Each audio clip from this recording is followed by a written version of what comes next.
We're not going to allow incompetent politicians, stupid people, to be out-negotiated every single time by other countries and other representatives. We're not going to have it anymore. Not going to happen.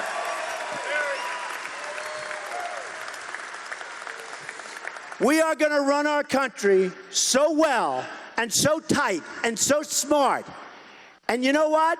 All of these countries, India, Brazil, Japan, Mexico, everybody, they're going to respect us again. And they're going to like us better than they do now. They don't even like us.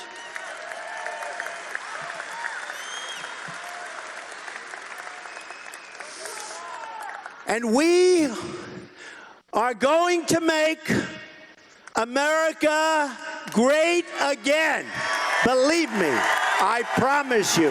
And I love you all. I love you all. Thank you. We will make America great again.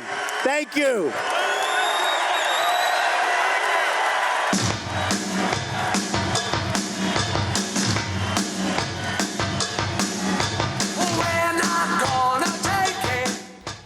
We've been listening to Republican presidential candidate Donald Trump speaking from Springfield, Illinois at the Prairie Capitol Convention Center.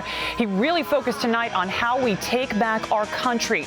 He said we keep protecting other countries without getting enough in return, that we owe $19 trillion, and now we're talking about taking in 250,000 refugees, but our system simply cannot take it.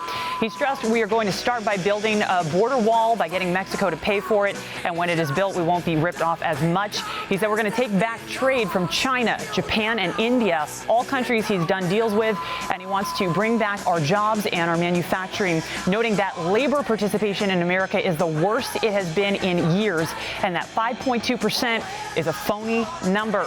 As for the Democratic approach overseas, he says the Iran deal was a failure. Our hostages should already be back home, and further claims Sanders and Clinton aren't strong enough to stop ISIS. He took an extra shot at Clinton when he said if we had honest government, she wouldn't be able to run right now, adding people are in jail right now for doing 5% of what she did, but the Democrats aren't going to process her, and it is a disgrace. Then Trump went after Carson and his repeated claims of a violent past, asking the crowd rhetorically, if this is the kind of country where you're better off having stabbed someone, then what have we come to?